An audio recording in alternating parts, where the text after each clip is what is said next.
எல்லோருக்கும் வணக்கம். என் லைஃப்பில் இந்த மாதிரி ஒரு பெயின்ஃபுல்லான ஒரு சுச்சுவேஷனை நான் ஃபேஸ் பண்ணதே கிடையாது. மனசு முழுக்க வலி வலி மட்டும்தான்.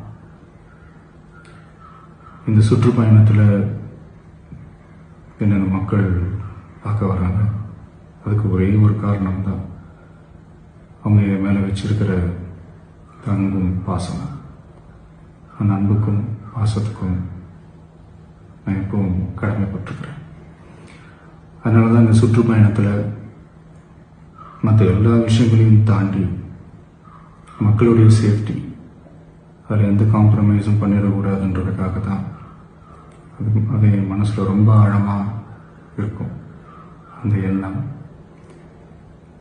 அதனால தான் இந்த அரசியல் காரணங்கள் எல்லாத்தையும் தவிர்த்துட்டு ஒதுக்கி வச்சுட்டு மக்களுடைய சேஃப்டி மட்டும் மைண்டில் வச்சுக்கிட்டு அதுக்கான இடங்களை சூஸ் பண்ணுறது, அதுக்கான இடங்களை பார்த்து பெர்மிஷன் கேட்கறது, போலீஸ் டிபார்ட்மெண்ட்டில் அதை ரிக்வெஸ்ட் பண்ணி கேட்போம். ஆனால் நடக்கக்கூடாதது நடந்துருச்சு. நானும் மனுஷன் தானே. அந்த நேரத்தில் அத்தனை பேர் பாதிக்கப்பட்டு இருக்கும்போது எப்படி அந்த ஊரை விட்டுட்டு என்னால் கிளம்பி வர முடியும்? நான் திரும்ப அங்கே போகணும்னு இருந்துச்சுன்னா அதை ஒரு காரணம் காட்டி அங்கே வேறு சில பதட்டமான சுச்சுவேஷன்ஸ், வேறு சில அசம்பாவிதங்கள் அந்த மாதிரி எதுவும் நடந்துடக்கூடாதுன்றதுக்காக தான் நான் அவாய்ட் பண்ணேன். இந்த நேரத்தில் சொந்தங்களை இழந்து தவிக்கிற அத்தனை குடும்பங்களுக்கும் என்னுடைய ஆழ்ந்த இரங்கலை தெரிவிச்சுக்கிறேன். எனக்கு தெரியும், என்ன சொன்னாலும் இது ஈடையாகாதுன்னு எனக்கு தெரியும்.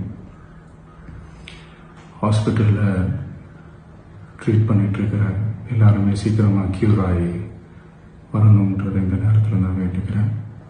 கூடிய சீக்கிரமே உங்கள் எல்லாரையும் நான் சந்திக்கிறேன். இந்த நேரத்தில் எங்களுடைய வலிகளை, எங்களுடைய நிலைமையை புரிஞ்சுக்கிட்டு எங்களுக்காக பேசின அரசியல் கட்சிகளை சார்ந்த நண்பர்கள், தலைவர்கள் அனைவருக்கும் என்னுடைய நன்றியை தெரிவிச்சுக்கிறேன்.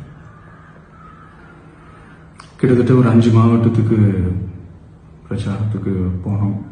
இந்த மாதிரி எதுவுமே நடக்கல. ஆனால் கரூரில் மட்டும் ஏன் எப்படி நடக்குது, எப்படி நடக்குது? மக்களுக்கு எல்லா உண்மையும் தெரியும். மக்கள் எல்லாத்தையும் பார்த்துக்கிட்டு இருக்கிறாங்க. கரூரை சேர்ந்த அந்த மக்கள் அந்த உண்மையெல்லாம் வெளியில் சொல்லும்போது எனக்கு கடவுளே நேரில் வந்து இறங்கி அந்த உண்மைகள்லாம் சொல்கிற மாதிரி எனக்கு தோணுச்சு. சீக்கிரமே எல்லா உண்மைகளும் வெளியில் வரும்.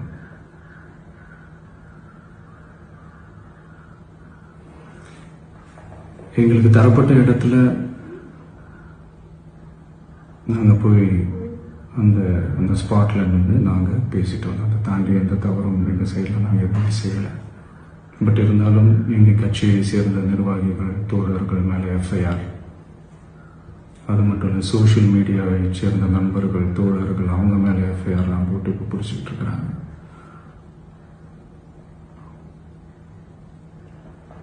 சிஎம் சார், உங்களுக்கு ஏதாவது இந்த பழி வாங்கணும் அப்படின்ற எண்ணம் ஏதாவது இருந்துச்சுன்னா என்ன வேணாலும் பண்ணுங்க. அவங்க மேலே கை வைக்காதீங்க. நான் ஒன்று வீட்டில் இருப்பேன், இல்லை நான் ஆஃபீஸில் இருப்பேன். என்ன வேணாலும் செய்யுங்க. நண்பர்களே, தோழர்களே, நம்மளோட அரசியல் பயணம் இன்னும் ஸ்ட்ராங்காக, இன்னும் தைரியத்தோட கண்டினியூ ஆகும்.